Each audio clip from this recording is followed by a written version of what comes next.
Good evening and welcome to MCTV News. I'm Chris Hall. And welcome back. I'm Tom Conti. Tonight our first story is Oktoberfest. As most of you know, the Oktoberfest began last Saturday with a parade in the morning and the first tapping of the first keg at high noon.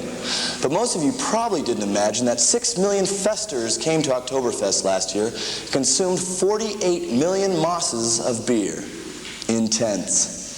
The Oktoberfest runs from the 22nd of September to the 2nd of October. The fest has been held on Theresienwiese since 1810 when first celebrating the marriage of King Ludwig of Bavaria and Princess Teresa of Saxony took place. The Münchners enjoyed the fest so much that they decided to have it year after year. Now, with some sights, sounds, and suds from Oktoberfest, here's Dan Haggerty. Hi, I'm Dan Haggerty for MCTV News. As you all know, today is the first day of Oktoberfest. I bet you a lot of you are wondering, how the heck do I get down to Oktoberfest? Well, I'm here to tell you. All you do is jump on bus 51 at either Sawyerhofstrasse or St. Querenplatz. When you get to Wettersteinplatz, all you do is jump off bus 51, walk across the street and jump on bus 58.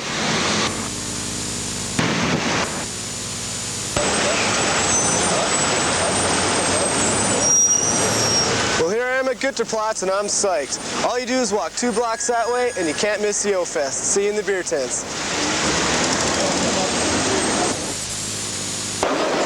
Well, here I am at the Löwenbräu tent, and let me tell you, this place is awesome.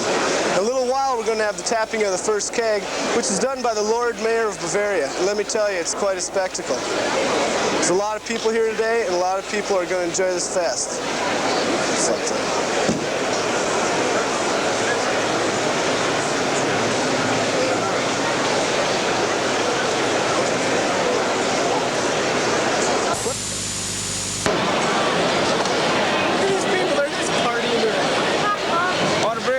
I gotta have a beer. I want some food.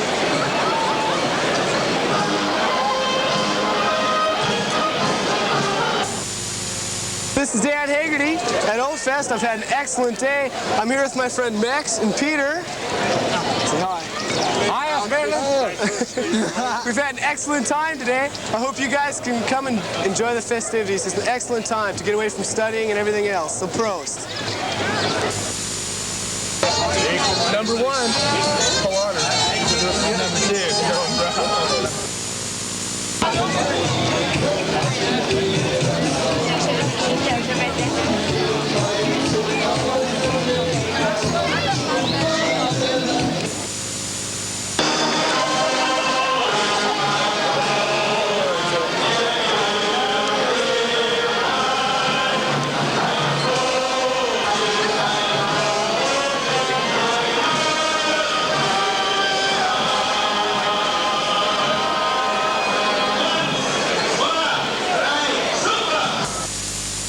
The aroma of the second annual cook-off filled the Otter Student Lounge on September 18th. Here with coverage of the culinary event is Lester Kuykendall.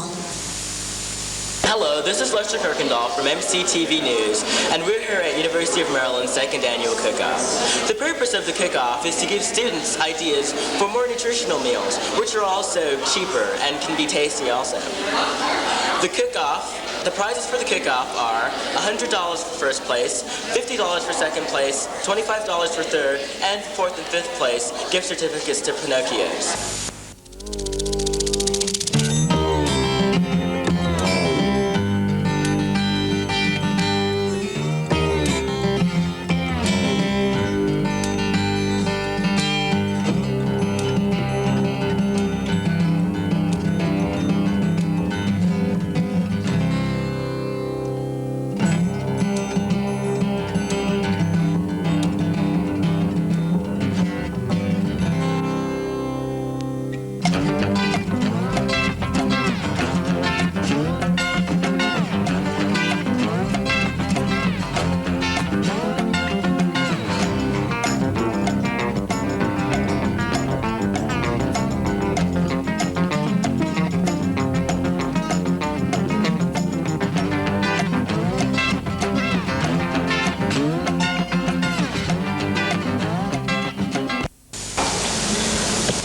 everything was great. This was a great day. The food was excellent, the kids were enthusiastic, and we've come up with some nice new recipes, which everybody can share. Now, this was the kickoff. This is MCTV News, and this is Lester Kirkendall. Back to the news desk. The Debate Society sponsored a press conference with Dean McMahon on Thursday, September 20th in the Outer Student Lounge. A panel of several students asked the dean some 20 questions concerning the different aspects about the university. Afterwards, the audience submitted their own questions to the dean. The conference was attended by the student newspaper, AFN, and MCTV. Here are a few clips. Good evening, everybody. I'd like to invite you to the second debate happening of the season. Tonight we have, as you already know, the press conference with the dean. The debate team is going to be asking him questions which they prepared in advance, and we've given him some small clues on what those topics are going to be. We hope that there aren't too many surprises. This is a sort of a new experience for me, but I think that with your help and the audience's interest, we can contribute something to light and understanding and not just heat and confusion. I've heard rumors that some professors have been criticized by the office for assigning too many A's and B's. What is your philosophy of grading? I'm glad you asked that, Natalie. That's a good one. We've had quite a few discussions here among the faculty and myself concerning the grading policy. If you start off once again with the College Park definition, which is the one we follow, of what is meant by a C, you will read there that it means acceptable mastery and also means what is usually expected in the course. So if you're following that definition of a C, which we are, that means that an A and a B are something quite different than what is usually expected in the course. It's supposed to be something that is either outstanding or much better than average. Yeah, now that the cold weather is setting in, is there any way that we can get the gates open so that students don't have to walk all the way around? Which ones are you talking about? Here, by the commissary. By the commissary? Yeah, okay. I don't know about that. The policy that the military has followed on the gates is to try to do something that makes it a little more difficult or a little more unpredictable for anyone who is casing the area to maybe make a run-in today, like they did today in Beirut with a car bomb. Now, gradually the drive-through gates have been opened, the main gate and the one by Building 16. As far as I know, I don't think there's any plan to open these two here. I have a question on the new student union. When will it be completed? They seem to be working pretty much on schedule there, and the idea is that they'll be finished before the end of the year. So sometime in December, the outside work should be finished, and the inside rough work, that is, the flooring should be in, the lighting, the plumbing, the heating, and that sort of thing. That means that we could start doing the furnishings during January and maybe even the latter part of December. There's a new disease. I'm serious. There's a new disease going around, and they call it Stoibonitis. I don't know if you've heard about this, but apparently some students have developed a rash in the mouth, and temperature or something have gone down to the dispensary, and they think it might be from the food at Von Steuben. Have you ever heard about this? No, I haven't, but that certainly is an interesting rumor, and the sort of thing that the student government would do very well to follow up on. Yeah. Quickly. The University of Maryland, Munich is full of new faces this year. MCTV sent Trish McWayne to talk to a few freshmen. This is Trish McWayne reporting for MCTV. It's Sunday afternoon, day after Oktoberfest, and I'm trying to get new students out of bed to interview them and find out what they think about the campus. Hi, I'm talking with Scott Todd, and this is his first semester at Munich campus. You're a transfer student, is that right? Yes, I transferred from South Dakota State. How do you like Munich campus? It's a nice place. It's a little different than where I was before. South Dakota State had a attendance policy of about 9,000 students, and it was a regular campus. It had all kinds of different buildings. It had a student union, a large student union, a large bookstore, a large library, and it was just a lot bigger. Well, how do you like Munich campus compared to? It's not too bad. Like I said, it's a little bit smaller, but I think I kind of like that because you get more personal with the teachers, and it's a lot easier to get to know everybody.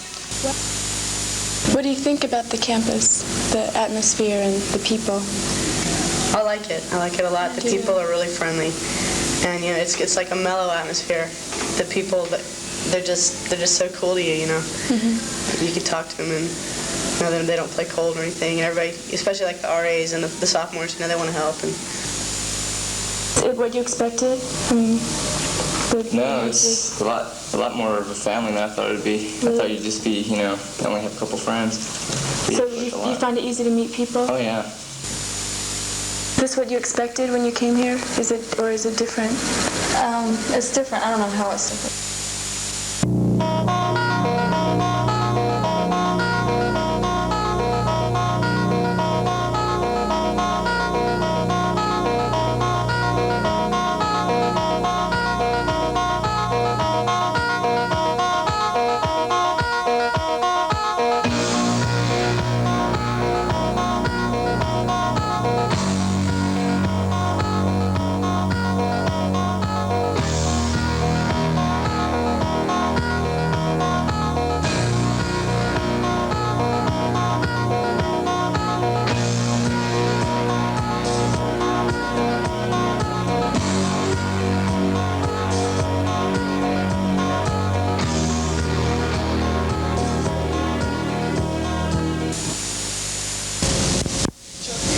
Party's over. We're cleaning up and you're in the way, man. You drove. Let me help you to your car.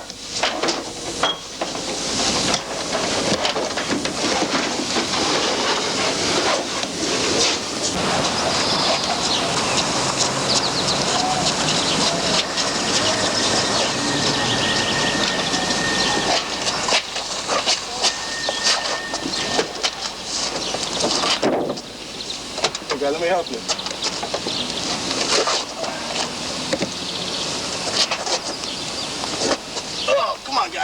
Oh, you're all right. You can do it. Come on. Here, let me start the car for you, guy.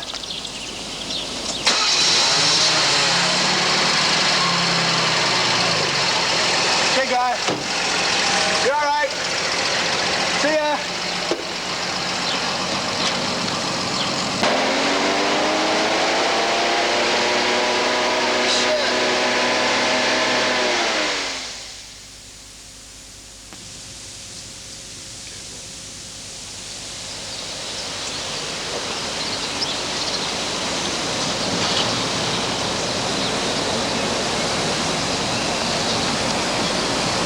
Last year, 271 Americans were killed in traffic fatalities on German roads. Dead people were involved in 100% of these accidents. Friends don't let friends drive dead.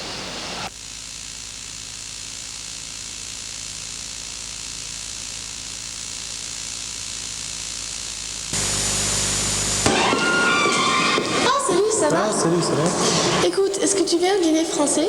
Mais quel dîner? Celui du vendredi soir, Alconstellation à 6h. Ah, c'est impossible. Quel dommage. Ça fait rien. On a des meetings du club français chaque mercredi à 4h.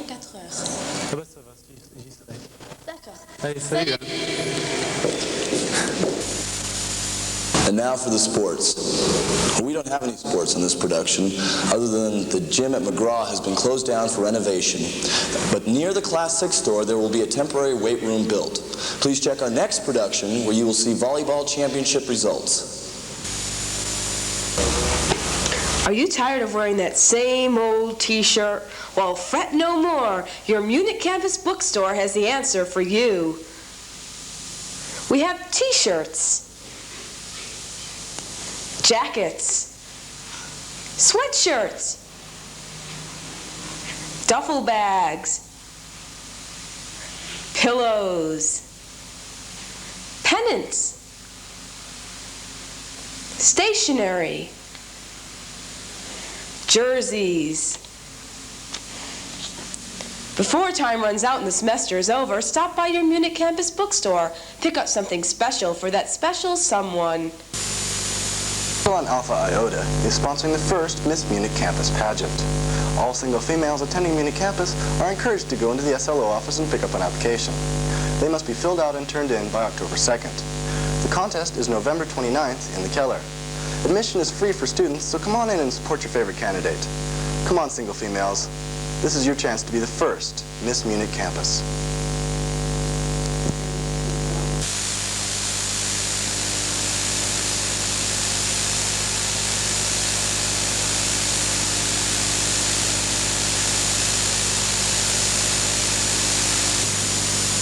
The SGC held a pre-Oktoberfest dance on Friday, September 21st in the Keller. The night's theme was blue and white in honor of Bavaria. Prizes were awarded in several categories at the fundraising event for the SGC. MCTV was at this balloon-filled event.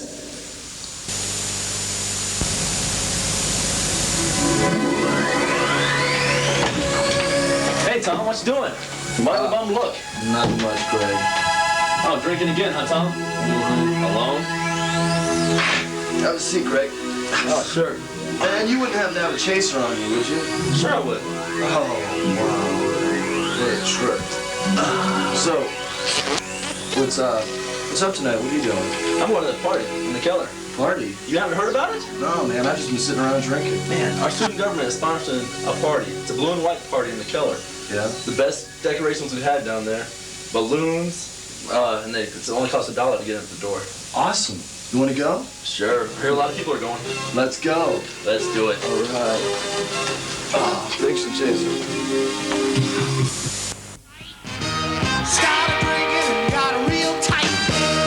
I blew each and all my friends. Felt so good, I had to blow again. I said, hey, bartender, hey, man, look here. Draw one, draw two, draw three, four glasses of beer. Well, I saw a chick sitting on the end. I said, baby, can't we be friends? You look as sweet as you can be. Well, come on down and drink with me. I said, hey, bartender, hey, man, look here. Draw one, draw two, draw three, four glasses of beer. Elwood!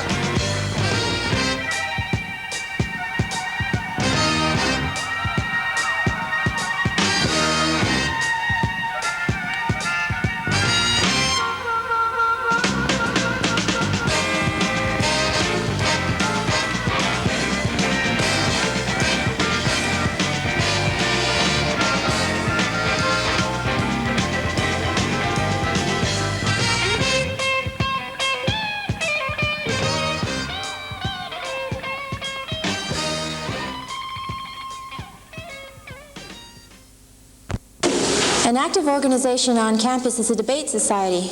Advisor Shirley Mace took time out to fill Susan Hyatt in on their activities. Good evening. The Debate Society held their first debate on Thursday, September 13th in the Outer Student Lounge. 4 debaters compared the attendance policy of the University of Maryland College Park campus with the Munich campus policy. Georgiana Crosby and Stephen Flack argued that the policy should remain. Eric Robinson and Jeff Bratcher spoke against the policy. We are here with Debate Society Director Shirley Mace. Ms. Mace, could you tell me why you picked the attendance policy as a subject of the debate? Originally, we picked the topic because we basically needed to get more practice in just learning how to argue. There are 2 things when you debate. You have to learn how to argue and you have to learn how to do research. Research takes weeks and weeks and weeks, and basically we have to do both, but we had to concentrate on learning how to argue. I see. So did the debaters have much time to prepare for this debate? They had maybe 2 or 3 weeks, which would be insufficient as far as research time goes for a real debate. I see. Does your team have much experience overall? It's mixed. Some of the team members have debated in high school, and some of them, well, for one of the members who debated tonight, this was his second debate in his entire life. Thank you very much, Ms. Mace. Thank you. And here is some footage from the debate.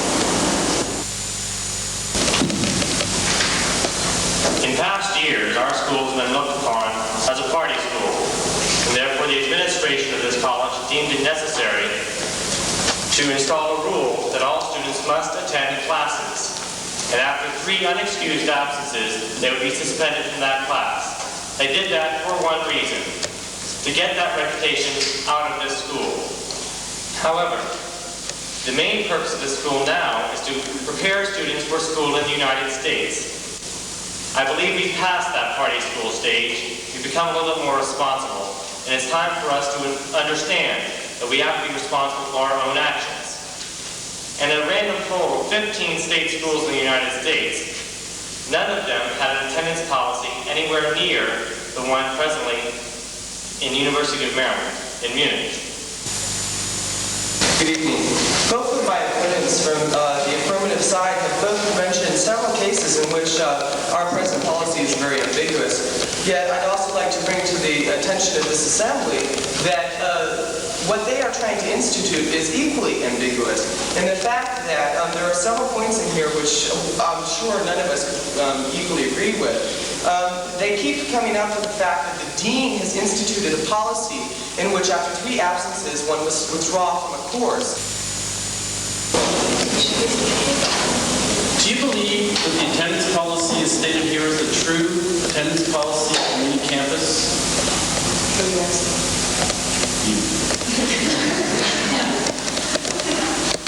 It states that it leads up to the instructor, and I believe that's what's going on, yes.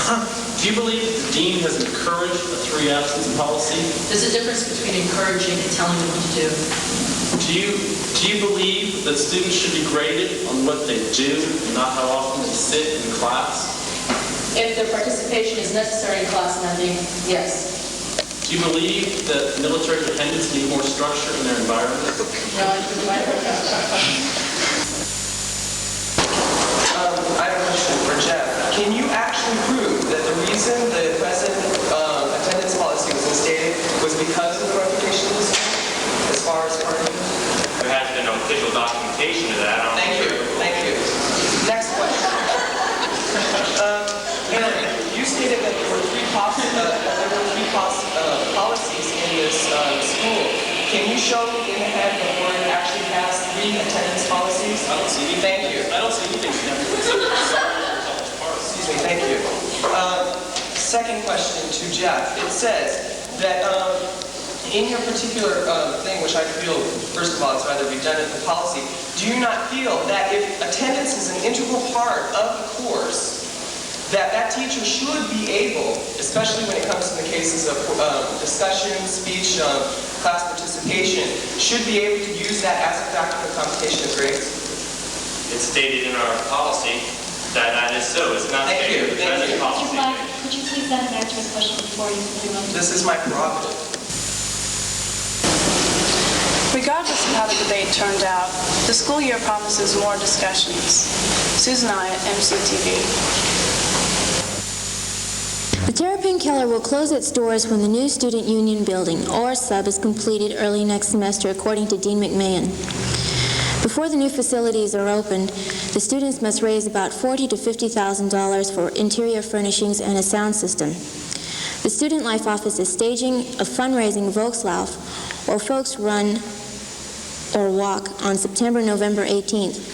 Participants are asked to supply the university with the names of parents, relatives, and friends who may be willing to pledge money for each kilometer completed. The university will certify the participants' results.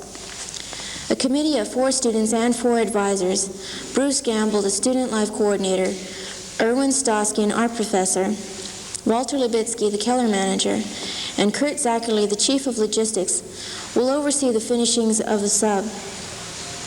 The building will probably house the SLO, meeting rooms, and a daily food service, as well as a lounge area and a nighttime entertainment. The Keller will become part of the community club, which plans to make it a disco.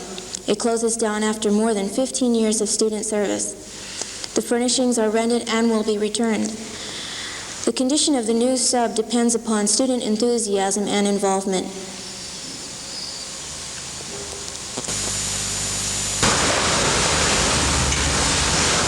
Now our final story tonight. On September 5th and 6th, U of M students elected 7 new members to our Student Government Council. Jesse Clark, Alberto Gonzalez, Joe Grosjean, Laura Law, Trish McWayne, Elisa Murray, and Brooke Myers joined returning members Gregory Font, Scott Grobe, Kevin Jones, Lori Matthews, and Steve Salisbury. At the first full meeting of the Student Council on September 7th, new officers were elected and the committee was appointed to revise the SGC Constitution. The SGC has already sponsored a voter registration day and a pre-Oktoberfest dance in the Keller. The SGC is striving for better communication, organization, and involvement in student affairs.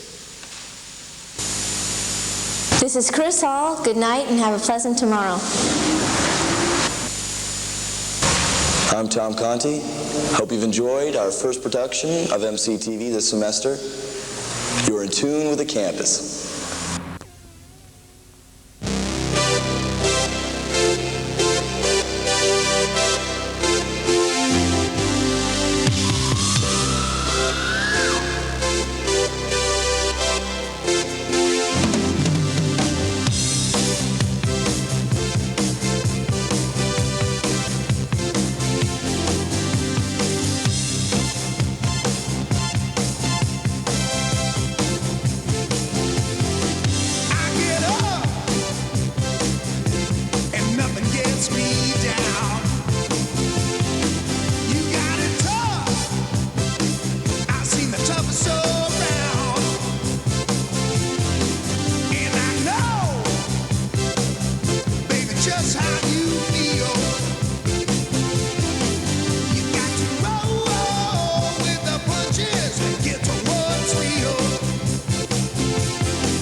Good evening and welcome to MCTV News. I'm Chris Hall.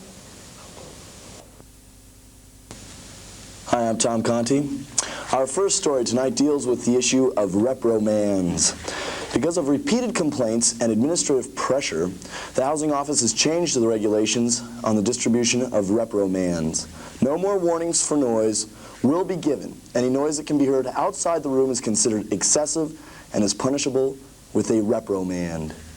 If a person receives a warning for an offense, then the next offense is punishable with a reprimand. Following the receipt of 2 reprimands, the students are placed on disciplinary probation. Any further violation of the housing policy will result in expulsion from the dorms. Many students have already received reprimands, so be careful and respect the policy. The heavy metal band, Why Not?, rocked the Keller on Friday, the 19th of October. The band consisted of Ron Grandel on guitar and vocals, Stefan Koch on lead guitar, Jim Foytek on bass, and Stefan Kobe on drums. The band started playing at 10 o'clock and kept it up until closing time. Some members of the audience felt that the vocals were a bit weak, but the enthusiasm of the band encouraged the rowdy Keller crowd. The performance included many special effects and a dance contest. MCTV sent intrepid cameraman Clay Underwood to record the sights and sounds.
University of Maryland Munich campus has a new resident coordinator this year. His name is James Corky Broughton. MCTV sent Deidre Murphy to get to know him just a little bit better. This is Deirdre Murphy reporting for MCTV. Today I'm here in the RA Center with Corky Broughton. He's our RA coordinator. Hello Corky, how are you doing? Fine, thank you. Good. Could you tell me a little bit about your job, your responsibilities, and what you do exactly? Okay, as you've already mentioned, I'm the RA coordinator here at the University of Maryland.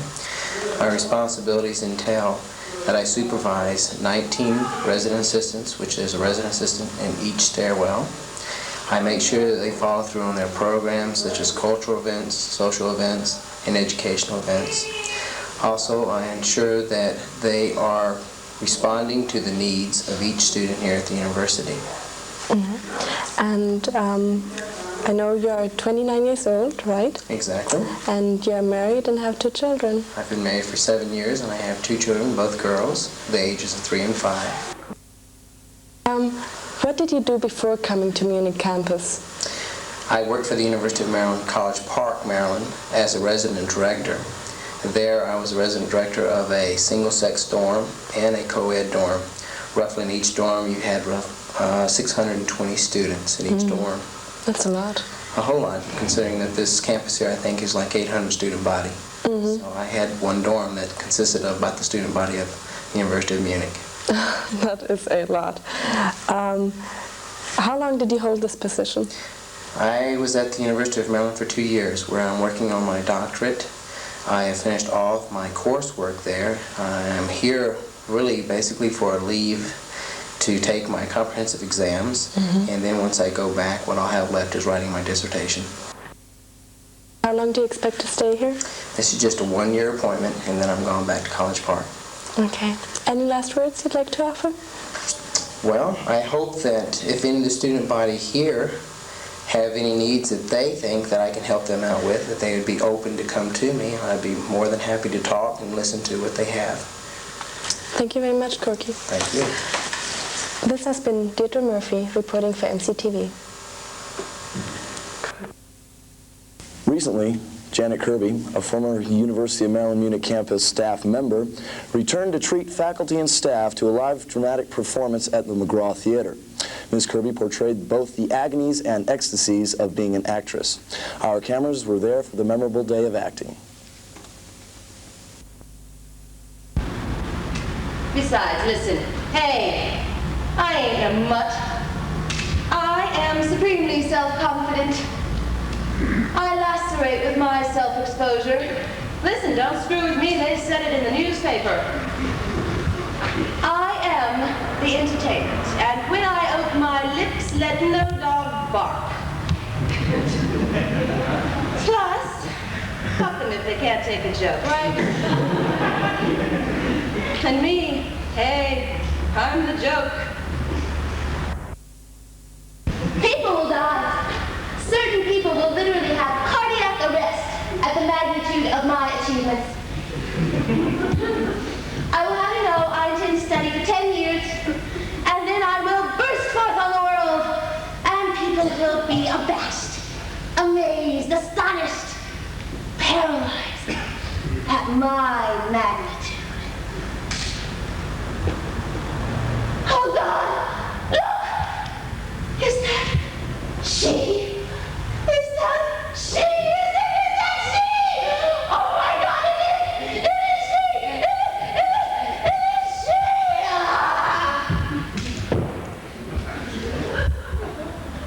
she! She died dead of cardiac arrest and astonishment at the magnificence of my achievement in my chosen field. Only Shakespeare, Michelangelo, Beethoven, and Frank Lloyd Wright have raised to my heights before me. You're ready. For what? The audition? Oh, you mean this is it? Oh, I thought this was like a preliminary and the audition would be in another room. I'm sorry. I'm all mixed up. I just came from a play audition, and yesterday I was up for a movie. And this is a commercial, isn't it? That's where I am. I've got my media all mixed up. It's like when you sleep with a lot of different men and you can't remember the names of all the faces. No, not that I do. I'm not promiscuous. But I have a friend who is. Maybe you know her? And every dirty old man, cross-eyed agent, horny hairdresser, finger-fucking photographer, demented director, plastic playwright, urgent acting teacher, many-handed manager, oral office boy, anal vocal coach, ballet choreographer, orgiastic dress designer, and every other form of unlaid, opportunistic, scaly, sleazy, slimy son of a bitch in this nation's great metropolitan casting centers suddenly found him or her or themselves deluged under 10 million tons of automated, undulating, available, eager meat. 4 assaults have occurred on McGraw-Casern during the last month. The attacks have ranged from aggravated to indecent assault and victimized both male and female community members. In one incident, a female student was molested by an assailant near the Keller. In another, 3 off-duty soldiers attacked a group of male students without provocation. Fortunately, the military police arrested 4 of the perpetrators. One man, a civilian, is presently interned at Stadelheimer prison. He is charged in connection with 2 of the 4 assaults. The 3 soldiers were charged with aggravated assault, and in the words of the Provost Marshal, Major Richard Faig, they were dealt with severely under the Military Code of Justice. Major Faig went on to say that a combination of solid police work and community cooperation led to the arrests. Because the victims reported the attacks immediately, the MPs responded quickly and professionally. In order to minimize the danger of further assaults, Major Faig stressed that if anyone notices something suspicious, then the person should notify the police at once. Females are advised not to walk alone after dark, even between the dorm buildings. The MPs are not a taxi service, but they have been instructed to offer rides to unescorted females. If you are attacked, then you must not hesitate to call the police. Major Faig stated that all investigations are confidential to protect the privacy of the victim. Most importantly, everyone must use common sense and let the police do their job. No vigilantes are necessary. For more information on rape prevention, we contacted Dr. Tina Stern of the Counseling Center. Because of numerous assaults on females on McGraw-Casern, we're here with Dr. Tina Stern for information to help prevent the danger of future attacks. What I'd like to do is give you a little bit of information about rape and then talk about some ways that students here can avoid putting themselves in dangerous situations. To begin with, rape is not a sexual act, but rather an act of aggression and an act of violence. The rapist is not motivated, per se, by sexual desire, but rather frequently a desire to dominate, to get revenge, to degrade, to control. I want to go over some preventative techniques that you can employ to minimize the chances of an assault or a rape. First of all, stay in well-lit areas at night. Try very hard to avoid dark areas, small streets. On McGraw-Casern, areas that are poorly lit are by the Rod and Gun Club over to the side exit toward Parr. That's a fairly isolated area at night and poorly lit. Between Foodland and Bouvier at night is a poorly lit area. Over by the end of Building 104 by the tennis courts, as well as behind Foodland by the Deutsches Canteen. Those are areas to really try to avoid being at night alone. When you're walking, walk briskly and confidently. Women who look vulnerable, who tend to smile at strangers a lot, tend to be easier targets. know where you're going to. Don't go out late at night after dark just for a walk, or if you're going someplace you've never been, plan your route so you're not going to be getting lost alone after dark. An easy thing to do is carry your keys as a weapon. If you're out, if you happen to be out or alone or it's dark, you can carry your keys, carrying a key between each finger, and if anyone does approach you, just try and go for them with your keys.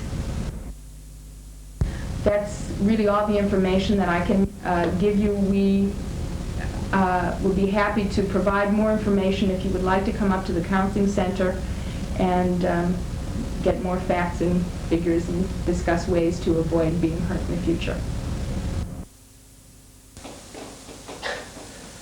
Bob, you don't have to squeeze into a suitcase to travel inexpensively. You can go to the study tours office by October 31st and sign up for the Paris, Prague, or the Vienna tour. That's the cheapest way to see Europe.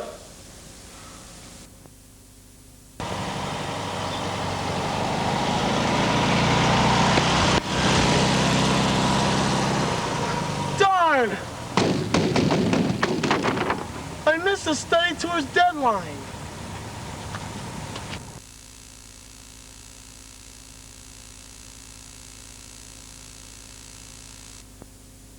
In case you just happened to be at the university last Friday and noticed a few people crawling up and down the building, then you noticed the 4th annual Rappel-a-thon, sponsored by the Alpine Club.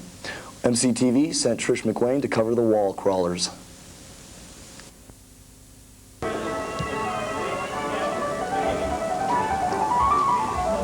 It's Friday, October 19th, and we're here at the 4th annual Rappel-a-thon. The main purposes of the Rappel-a-thon are to raise money for the Alpine Club's equipment and excursions, to teach people mountaineering skills, and just to have fun.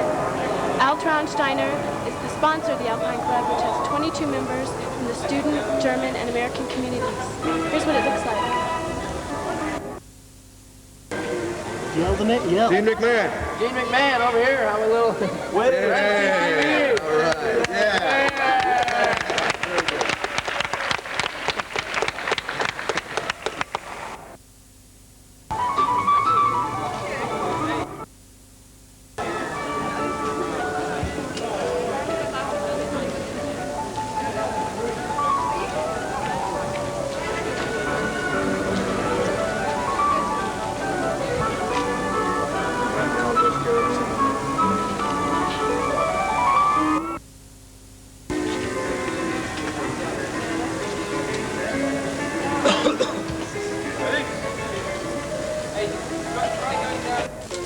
On behalf of the Alpine Club, I would like to extend our thanks to the staff, faculty, and students for their participation in the 1984 Rappel-a-thon.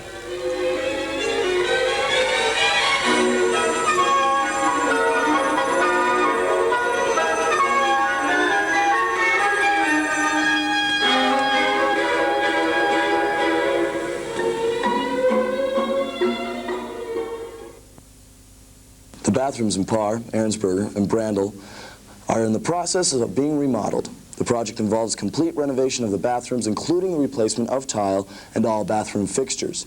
The tile will extend to the ceiling, which will eliminate all wall mildew. Work started on August 13th in Parr Hall, where 3 bathrooms have already been completed.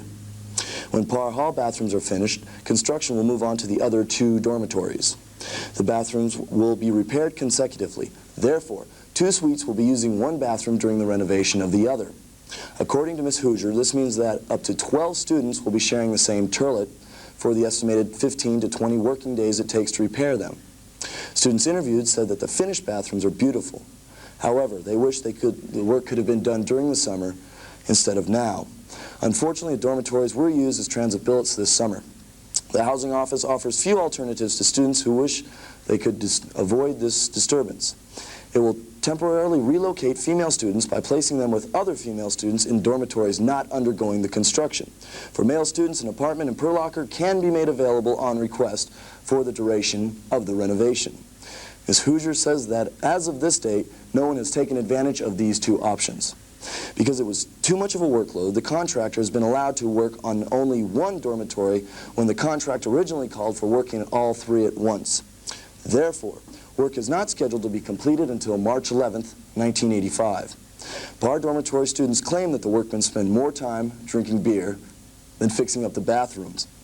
If students have any complaints regarding the construction, they may call Herr Wagner or contact the housing inspector for the bathrooms at Munich Military 6422. One happy note, the work on the bathrooms may be suspended during our final exams.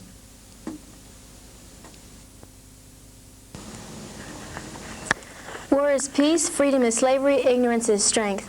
George Orwell wrote these paradoxes in 1984, his prophetic novel about a negative utopia. As a part of the Honor Symposium on October 29, 1984, at 7 p.m. in the Outer Student Lounge, a student panel will present an analysis of the novel followed by an open discussion. The presentation will focus on the political, economic, humanistic, and manipulative aspects of 1984. Afterwards, the audience can make comments or question panel members. The purpose of the presentation is to encourage both literary and philosophical thought. Remember, ignorance is strength and bliss, but it is also self-deception and destruction. The only method of combating the repressive society pictured in 1984 is by education. Educate yourself. The Stars of the Stripes bookstore has 200 copies of the novel. How many times has this happened? You're at a party and someone decides to be a daredevil.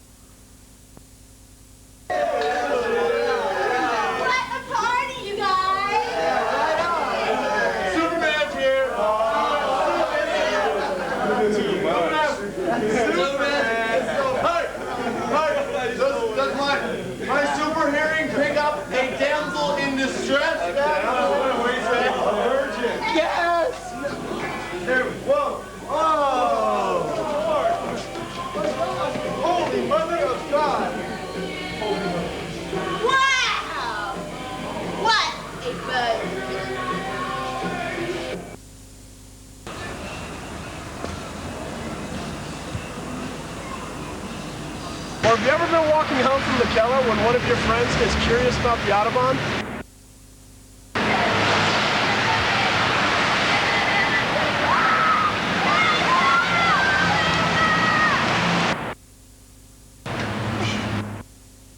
And then there was the after effects of drinking too much.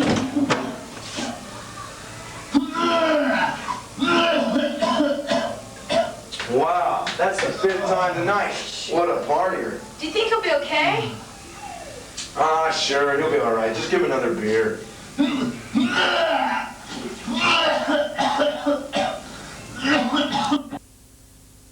Alcohol is a drug which can turn a rational human being into a fool. No one can perform super feats while drunk. But you don't need alcohol to have fun. There are unlimited alternatives.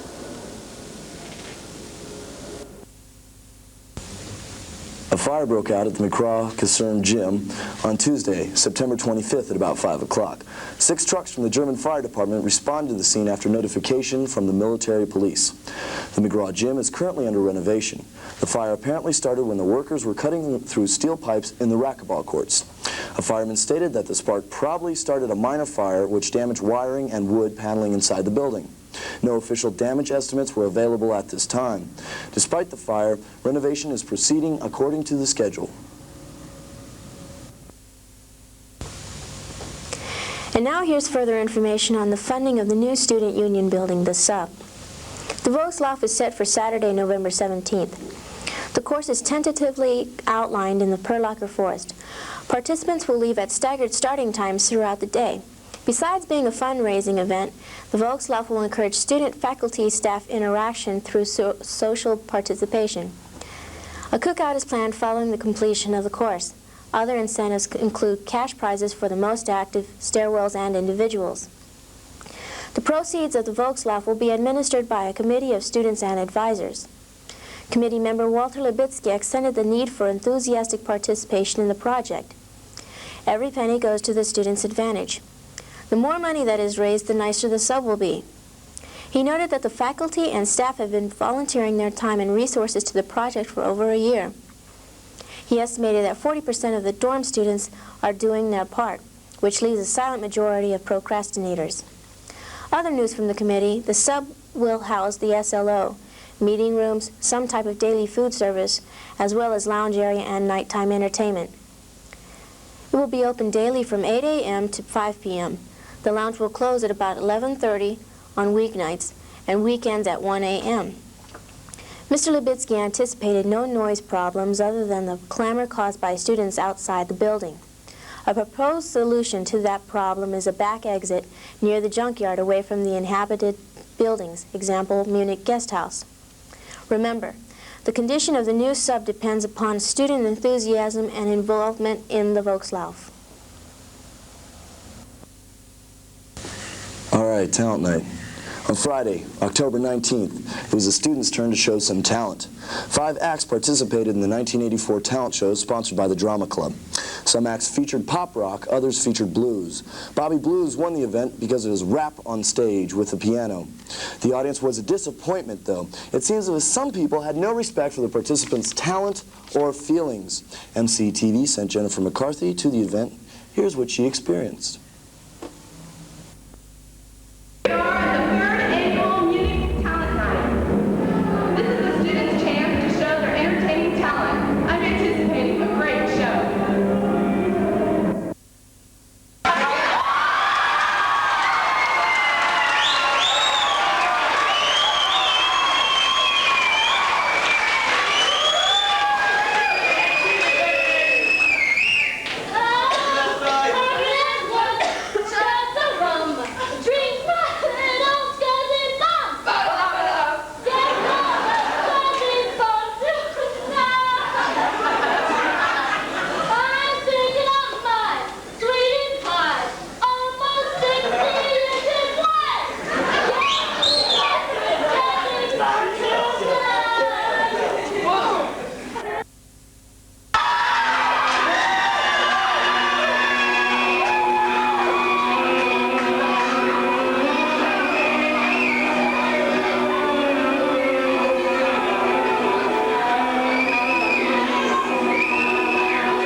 Did you all come here tonight to study for your trigonometry exam? Did you all come here tonight so that you could meet intellectual people and talk about the cosmos? Did you all come here tonight to get wild, to get crazy, and to have a good time? Well, I just got one thing to say about that right now. It ain't good!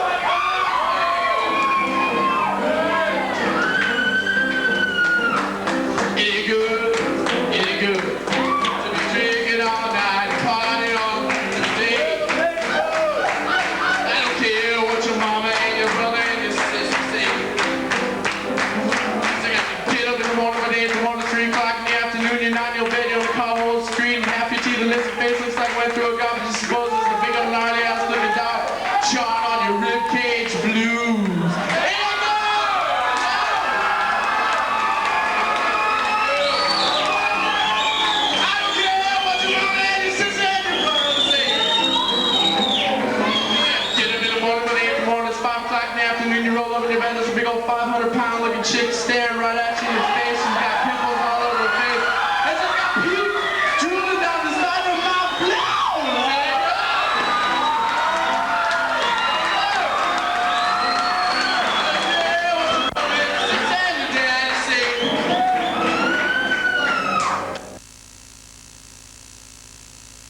body's reaction to something that happens.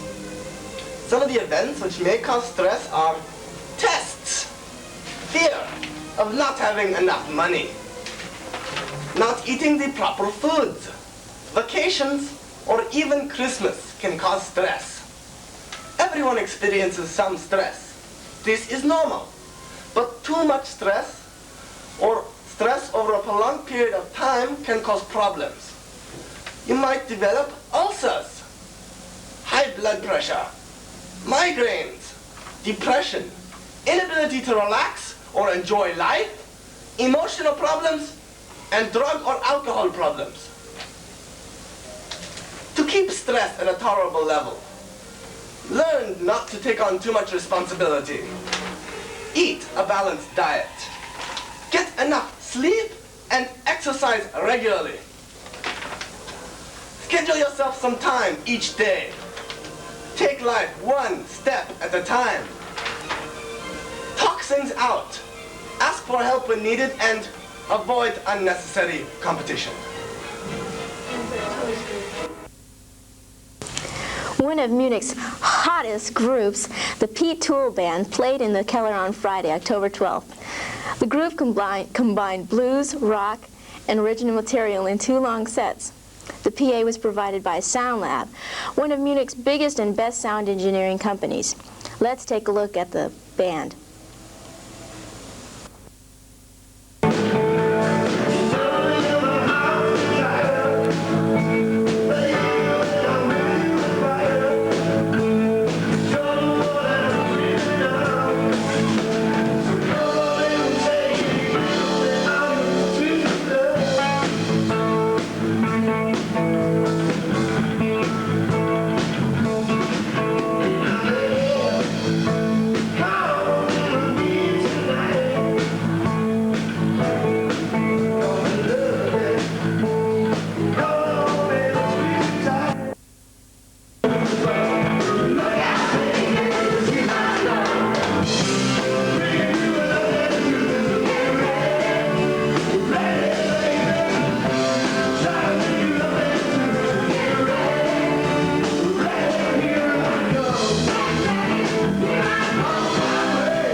For the SGC News.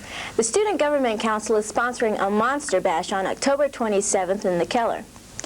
The dance is in honor of Halloween, and students are urged to take their other side out of the closet. Admission is free, so go have fun on a spooky evening.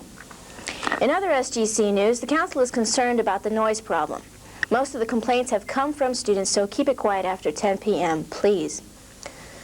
In response to the recent assaults on the Kaserne, Council Chairman Scott Grove is recruiting male students to volunteer their time as escorts to protect female students when they are walking at night. For more information, contact Scott Grove or Greg Font.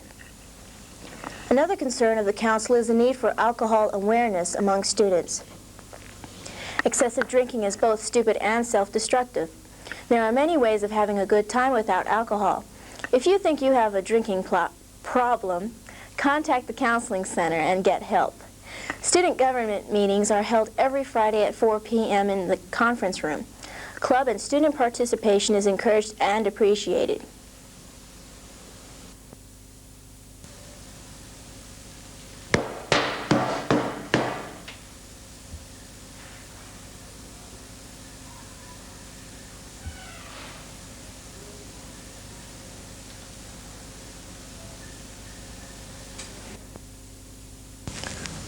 And now, the sports shorts. Bouvier 227 narrowly defeated Par A for the Stairwell Volleyball Championship at Munich High School Gym. In football news, the Intramural Football League is starting up soon. Talk to your resident assistant for more information. Neil Wilson beat Kurt Zackerly in the finals of the tennis tournament. Corky Broughton and Renee Plaisance won the mixed doubles title. The doubles final between Broughton, his partner Alex Magala, and Zackerly, and his partner Brentel Hohenester is to be played this weekend. I'm Chris Hall. Good night and get home safely. I'm Tom Conti. I hope you enjoyed this production. You're in tune with the campus.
Good evening. Welcome to MCTV. I'm Chris Hall.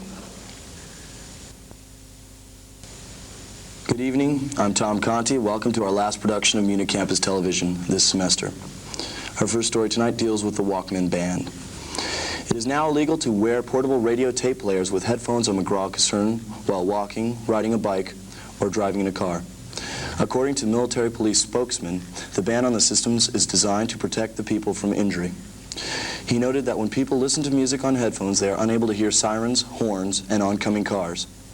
The MPs are enforcing the ban by stopping people and asking them to remove their headphones. It is now illegal to wear radios according to the German law.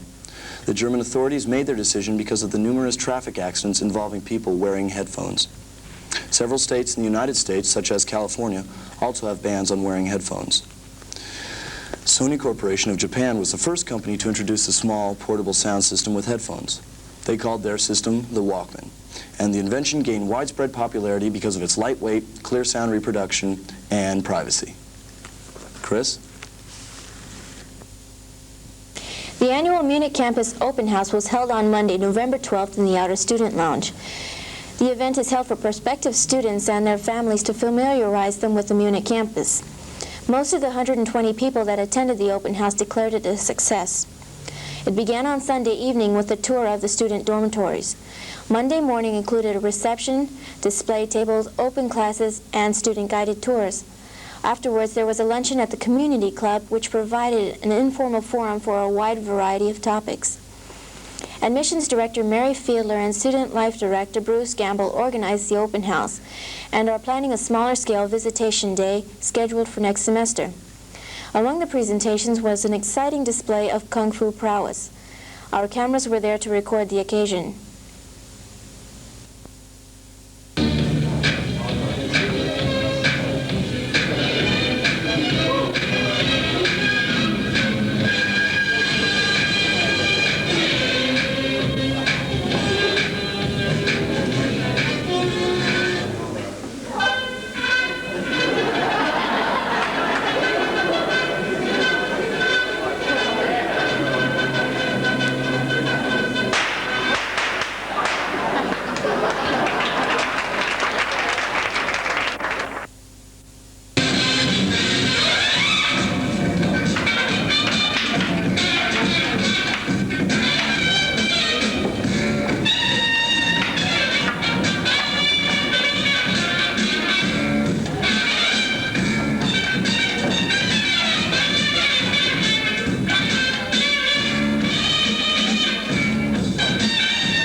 Marcus? Yes? I'm hungry. Oh, all right.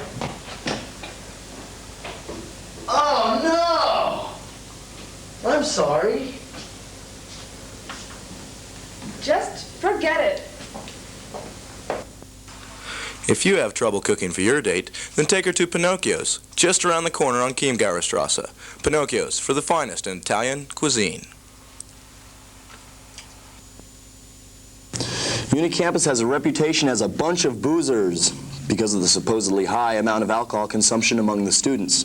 There are no statistics or studies that prove that point, but it does seem that the students deserve the reputation. Naturally, the administration is concerned about the drinking problem and its effects on health and welfare. According to Dr. Tina Stern of the Counseling Center, the problem is complicated by the many factors, including the unusual location of the university. Because the students are in a foreign country and housed on a military caserne, they have to cope with an inordinate amount of stress. Some students turn to alcohol to escape their problems. Another factor is the German culture itself. Germans consider beer and wine as food, and there is no drinking age. Alcohol is readily available and inexpensive. American students have a tendency to overindulge in the freedom and culture. Counselor Susan Lee pointed out that among the many signs of a drinking problem are blacking out and forgetting periods of time caused by a biochemical reaction to too much alcohol. Other signs include irresponsible behavior and excessive emotions. The Counseling Center can help the students with drinking problems by teaching alcohol awareness, including methods of controlled drinking, alternatives to drinking, and ways of coping with stress. If necessary, the center can refer students to Alcoholics Anonymous. The center has tried to sponsor an alcohol awareness program, but the student reaction has been less than enthusiastic. There is nothing wrong with enjoying a social drink with friends. It is a part of our culture, but drinking to get drunk will ruin your health and potential. If you think that you have a problem, then talk to someone before it's too late.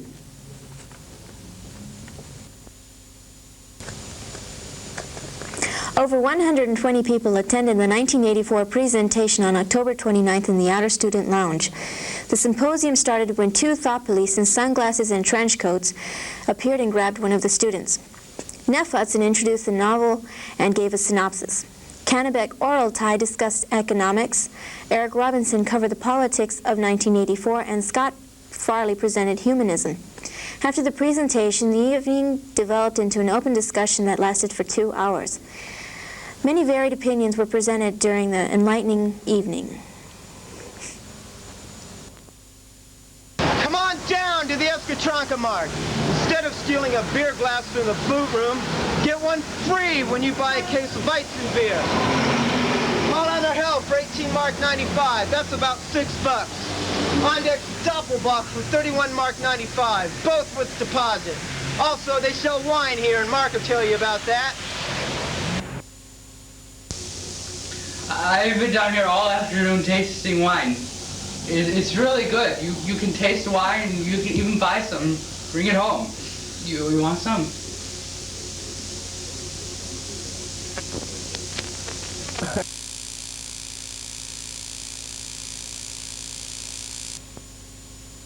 Man, I'm not going to do the sports today, man. I'm not going to do the sports. Why don't you make Chris do the sports? I always have to do the fucking sports. Yeah, damn straight. You always do the sports. I hate doing the sports. The sports are so stupid. Come on, man. You guys abuse me every single time, man. Picking my nose, you and your bright ideas. Man, Clay's probably messing around with the goddamn camera right now. Tom, you got it rolling the whole time. Tom, do the sports. Better edit this, all right. Ahrensburger C defeats Bouvier 237 for the Munich campus championships in flag football. In preliminary games, Par A lost to Bouvier 231 by a forfeit. 237 beat 225, and Brandel A and Ahrensburger C got byes in the first round. In the second round, Bouvier 237 beat Brandel A, and Ahrensburger C beat 231. That's the sports. Thanks, Tom. Look at this copy. We shouldn't even take that, man.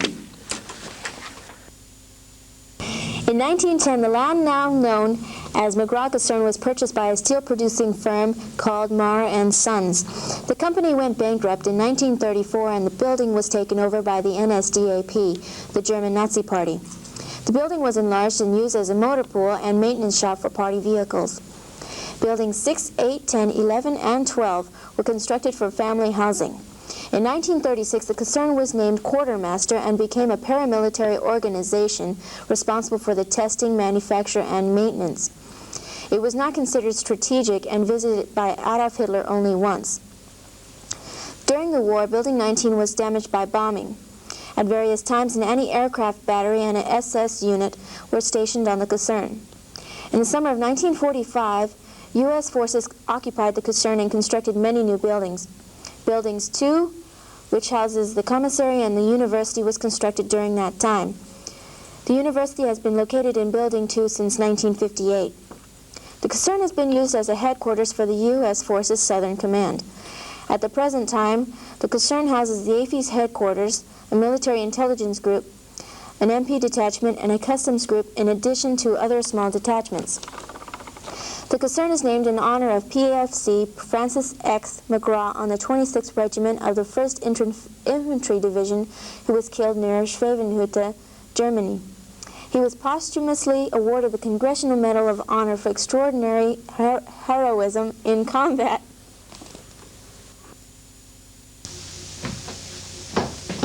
I hate Christmas. How can anyone hate Christmas? I don't hate Christmas. It's all the shopping I have to do for my family and friends. I can never find the right thing. What am I going to do? You should try the gift shop. Mary and I did all our Christmas shopping there. Yeah, and it's right across the street from the school. Really? Because I got to do my Christmas shopping too. Can you show us exactly where it is?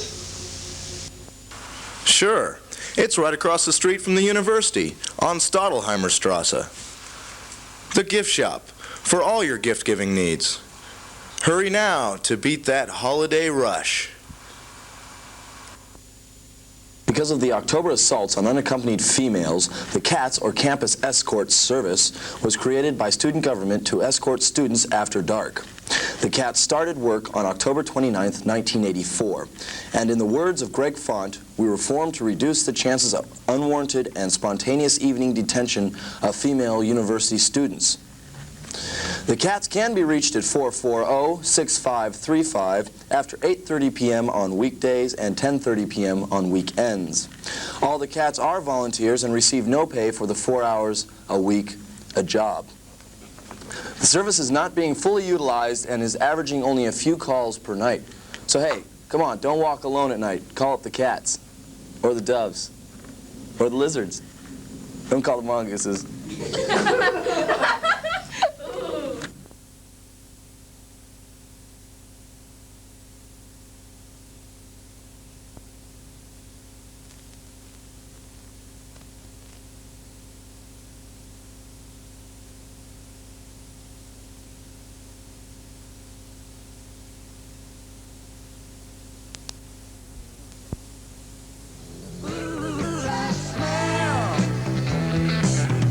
Can't you smell that smell? Ooh, that smell. The smell of death around you.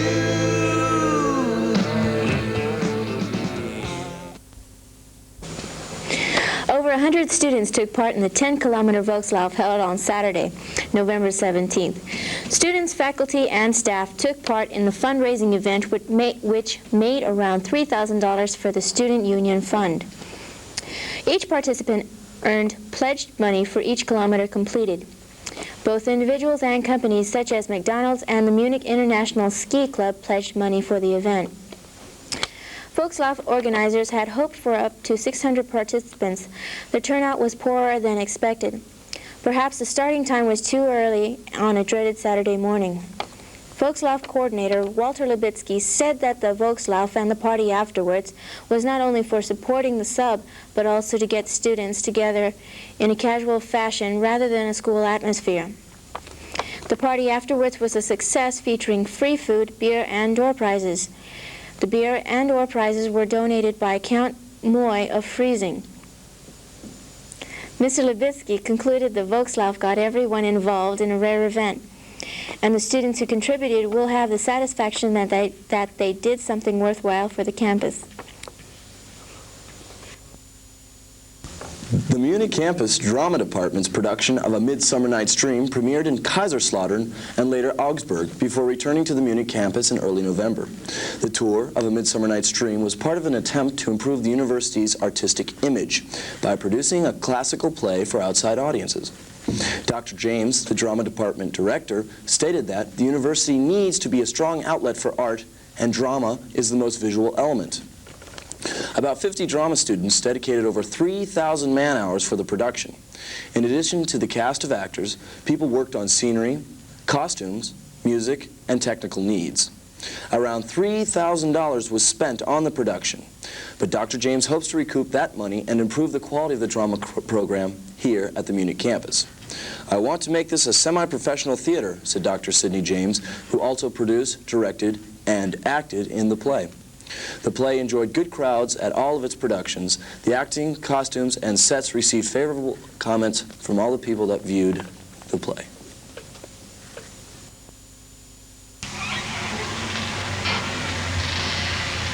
Wow, look at all these fresh fruits and vegetables. They have almost everything. And it's just around the corner from Park. So next time, when you need fresh fruits and vegetables, go to Fruit House Rheinville. It beats a commissary.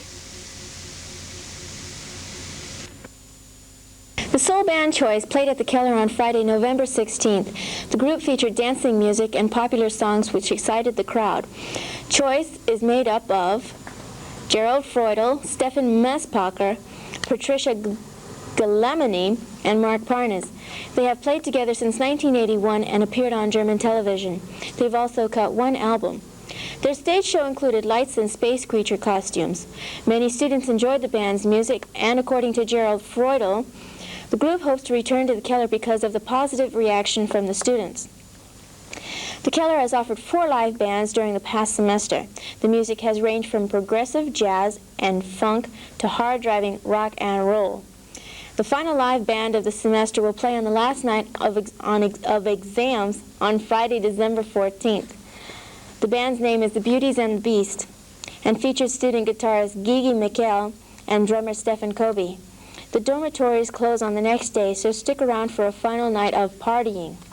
One last note, the new Student Union building will not offer live bands as entertainment, so enjoy it while you can. Come to the Traumsteiner Stubel, better known as the Boot Room, where you can get 2 marked beers every day from 4 to 7 during happy hour. Hot food is served daily until 11:30 p.m. Just turn left out of the front gate. It's 2 blocks down and you're at the boot room for all of your recreational needs. Saturday, December 1st, the Doves held a party at the student union. Newsflash. What's this? According to undisclosed sources, the electoral votes in the recent presidential election were compiled incorrectly due to a computer error. Actually, Walter Mondale scored 285 electoral votes, and President Reagan received only 280, thus making Walter Mondale the president-elect. When contacted at the Oval Office, President Reagan replied, "It looks like war to me," and sent the Marines into Minnesota.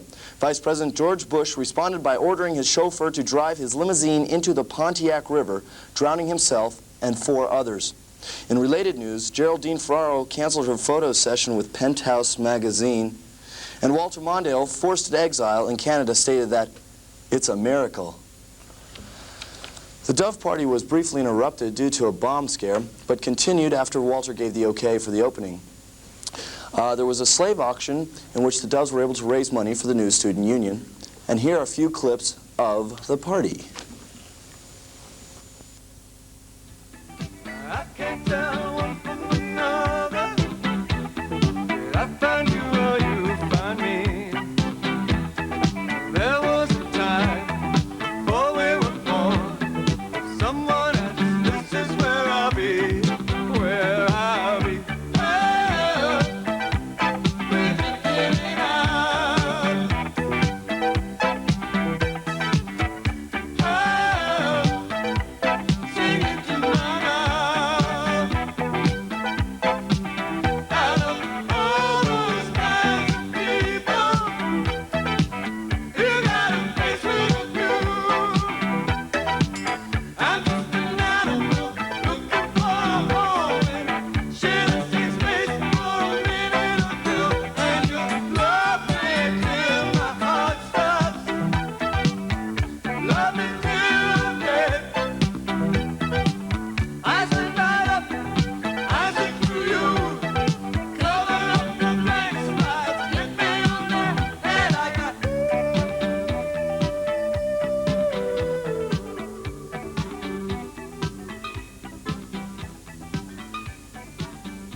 I sure wish I was back in the States and I could get a decent Big Mac. Don't eat that. Come along with me.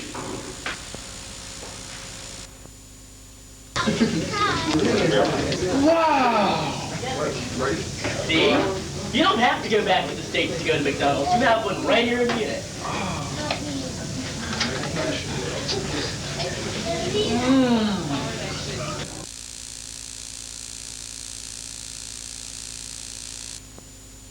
If you can manage to take some time off from studying for finals, why not take advantage of some of the wide assortment of things that Munich has to offer?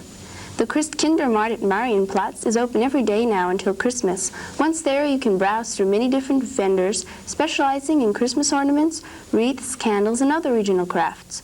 Most importantly, there's plenty of Lebkuchen and Glühwein to enjoy. The Christuskirche in Neuhausen is holding a series of organ music concerts from the 2nd to the 31st of December. Bach is featured as the main composer. The Shogun exhibition has opened at the Haus der Kunst and will remain there until February 3rd of next year. The artifacts on exhibit are on loan from a Japanese museum and date back as far as 700 years ago. If these events don't interest you, why not just take a long walk in town? Munich is a beautiful place during Christmas time. And now, for the first time on television anywhere, I, the unknown commentator, will touch myself. No, you can't do that! You can't do that! This is Chris Hall for MCTV saying good night and Merry Christmas. Hope you've enjoyed this semester of MCTV. Hope you have a Merry Christmas, a Happy Hanukkah, and bring in the New Year well. Good luck. I'm Tom Conti, signing off for MCTV.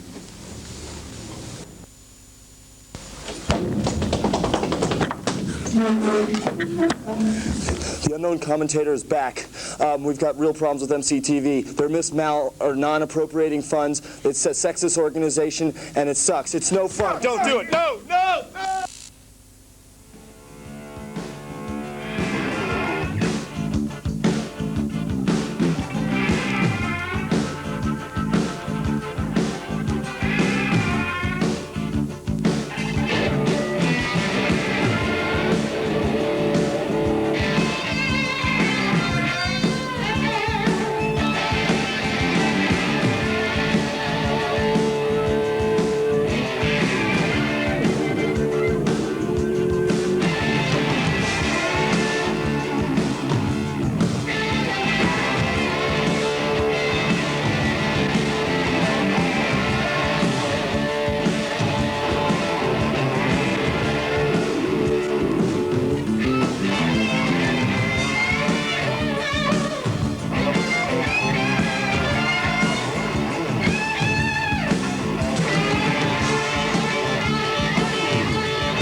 Good evening and welcome to MCTV Bloopers. Tonight we'll show you the other side of MCTV, the side that's not on a serious production. Laugh as Chris Hall giggles at nothing, thrill as Tom Conte picks his nose. Get ready for a no-holds-barred tag team television grudge match. Remember, comedy is not pretty. Tonight we'll start our production with Tom Conte, our intrepid commentator who always has his face on camera. The mispronunciations and funny faces were filmed in our studio. The University of Maryland, Munich campus, has a new resident coordinator. His name is James Corky Broughton. We sent Deidre Murphy out to check him out.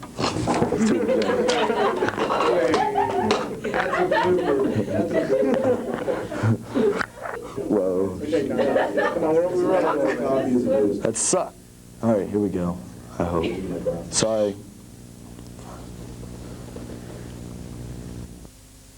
Trish McQueen was there to cover the wall crawlers. Fuck. MCTV's Trish McQueen was there to cover the wall crawlers. You can't. Now here's some sights, sounds, and suds from MCTV's only one and only North Dakotan, Dan Haggerty from Pemina, where nobody lives, Dan.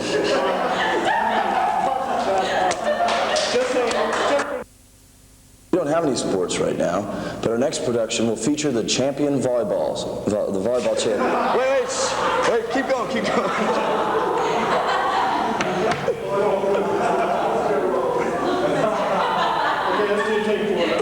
Okay, god damn. Holy shit, what? But some of you probably don't know that 6 million people attended Oktoberfest last year and consumed 48 million liters of beer. That's intense. The Oktoberfest runs from the 22nd of September to the 2nd of October. The fest has been held, let me do that again. The reason why we're saying that's intense is that's intense.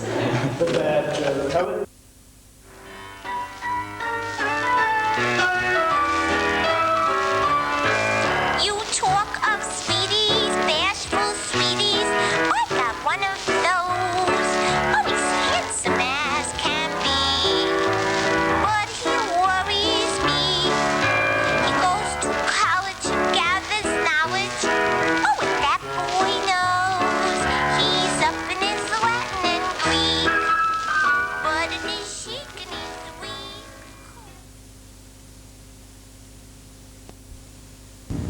Sorry, Tom, but you did it. Now let's take a look at Chris Hall, our normally straight-faced, serious commentator. But sometimes Chris thinks that everything is just too funny. In another, 3 off-duty soldiers attacked a group of male I'm sorry. The only method of combating the repressive society pictured in 1984 is by education. Educate yourself. The stars and I missed. This brown, the whole thing is beautiful, but Excessive drinking is both stupid and self-destructive. There are many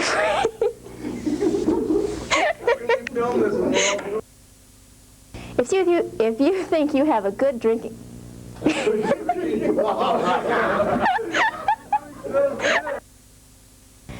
It's time for the SGC News. The Student Government Council is sponsoring a monster bash. It was a monster mash. It was a graveyard smash. On October 27th in McKellar.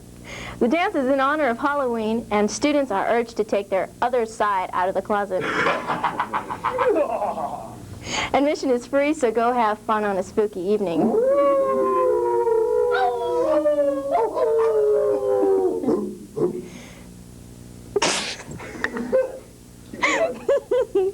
In other SGC news, the council is concerned about the house noise problem.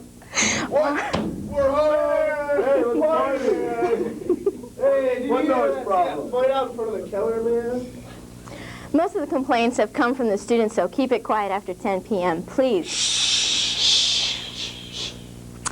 In response to the recent assaults on the concern, Budget Director Greg Font is recruiting male students to volunteer their time as escorts to protect female students when they are walking at night. Damn right. For more information, contact Scott Grove or Greg Font. Another concern of the council is the need for alcohol awareness among students. What's that? How about a beer? No thanks, Tom. Excessive drinking is both stupid and self-destructive. There are many ways of having a good time without alcohol. Like bowling or what? Bowling. If you think you have a drinking problem, contact the counseling center Golfing. and get help. Student government meetings are held every Friday at 4 p.m. in the conference room. They're boring. Club and student participation is encouraged and appreciated. I don't think you guys are recording this, are you? I mean, you're gonna put this on TV? No, we're not. Keep going. Ah, come on. This is Good evening. Welcome to MCTV News. I'm Chris Hall. And?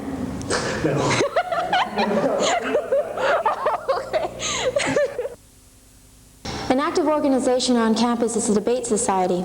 Advisor Shirley Mays took time out to fill Susan and I in on their activities. Great giggle there, Chris. So far we've concentrated on just Tom and Chris, but there are those rare days when everyone screws up and everything goes wrong. As a matter of fact, those days aren't so rare anymore. When MCTV screws up with the camera running, we have an on-tape recording of our stupidity. Viewer mail? Is this viewer mail? Fuck 'em. We should do that. That's what Richard and Tom always on camera. That bad, huh? He has a fucking camera running there. Over the semester, many people have been on-camera reporters. It's not as easy as it looks. Sometimes it seems like we can't say anything right, but we just have to smile and swear and do take two. No one can perform super feats while drunk, but you don't need alcohol to have fun. There are many alternatives. You should go back. I was. You pretty much fucked it up. Alcohol is a drug that can turn a rational human being into a fool. Nobody can perform super feats while drunk, but there are other alternatives. Have you ever been walking home from the cello when one of your friends gets curious about it? Or have you ever been walking home from the cello and one of your friends gets curious about the Audubon? Get enough sleep and exercise regularly. Take things one step at a time. Eating bad foods and vacation, even Christmas. Everyone experiences some stress. We are here with Debate Society Director Shirley Mace. Mrs. Mace, could you please fill us in on the details of the debate? Better start over again. I know. That's a script. That's not fucking bad. What's the deal there? The second. What's the deal?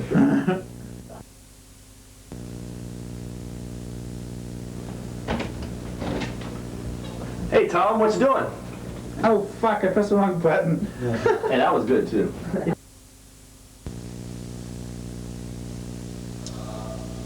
Hello, this is Lester Kirkendall from MCTV News, and we're here at the second annual cook-off. It's a really big turn. Oh, can you stop that?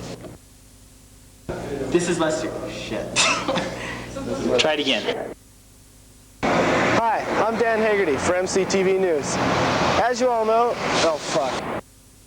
Bet you a lot of you are wondering how to get down to Oktoberfest. Well, all you do is jump on bus 51 at Sawyer-Hofstrasse or St. Querenplatz and ride to Wetterheimstrasse.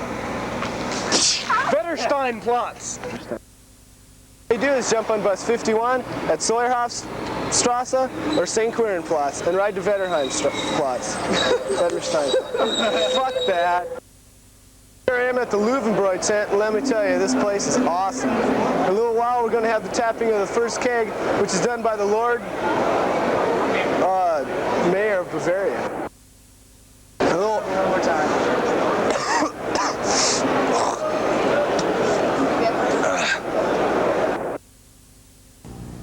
Thanks to miracles of television, MCTV can create something that never happened. By using footage and voiceover, we can put the proverbial foot in someone's mouth. As an example, here's Dean McMahon at his press conference.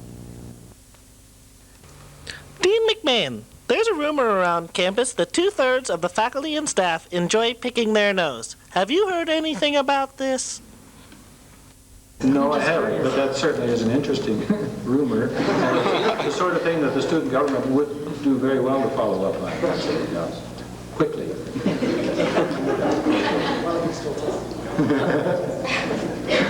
Okay, I have a question on the work study. The presence of a camera makes some people nervous. Other people see a camera and immediately start clowning around. But most people don't think about having their moment of weirdness shown to a large audience.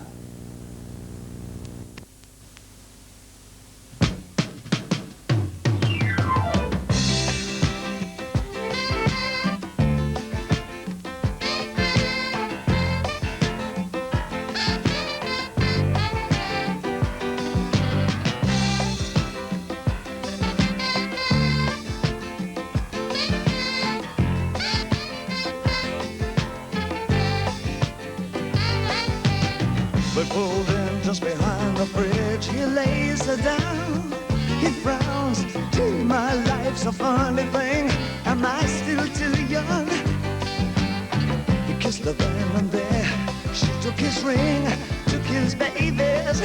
It took him minutes, took her nowhere. Heaven knows he'd have taken anything. All night. She wants a young American.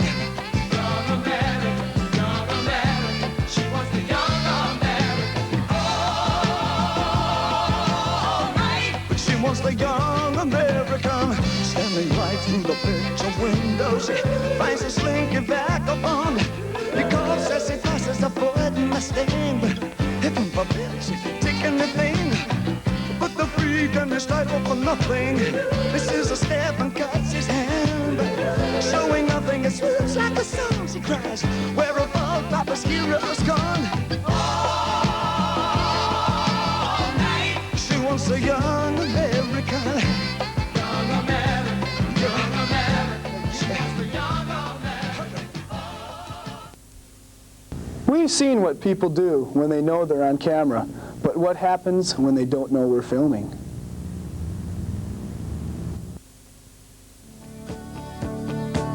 I am the eye in the sky, looking at you.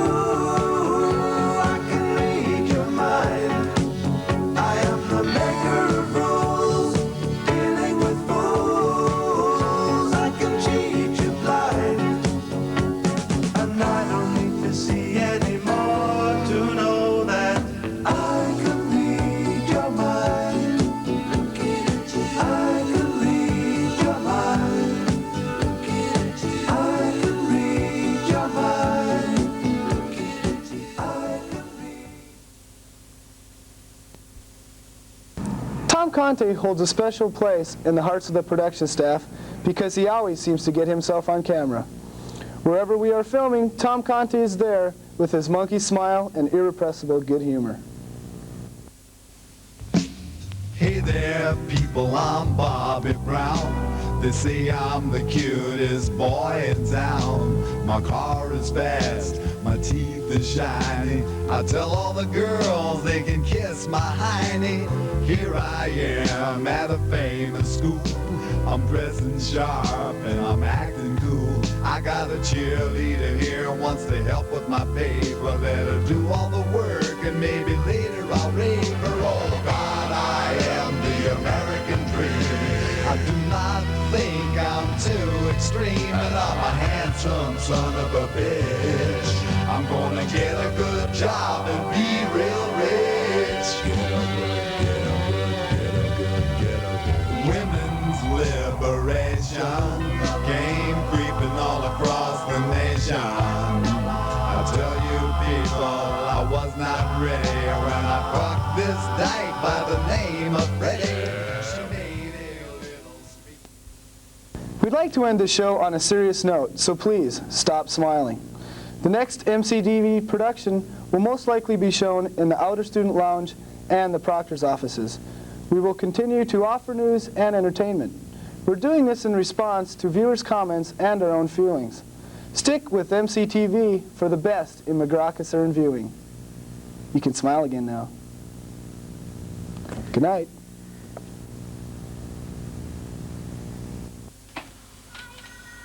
And ass, bought myself a fancy pair, tightened up the derriere, hit the nose with it, all that goes with it, tit. If you have any complaint or were offended by the preceding production, please contact Kevin Beaker Jones, our general manager. And ass won't get you jobs unless...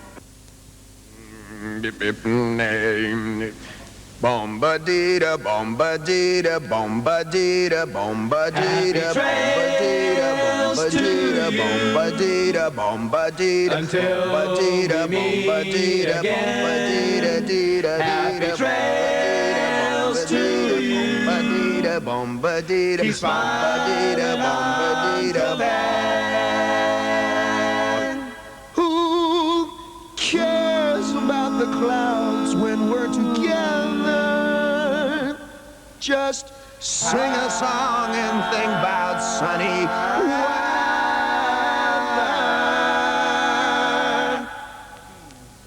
Happy trails to you till we meet again.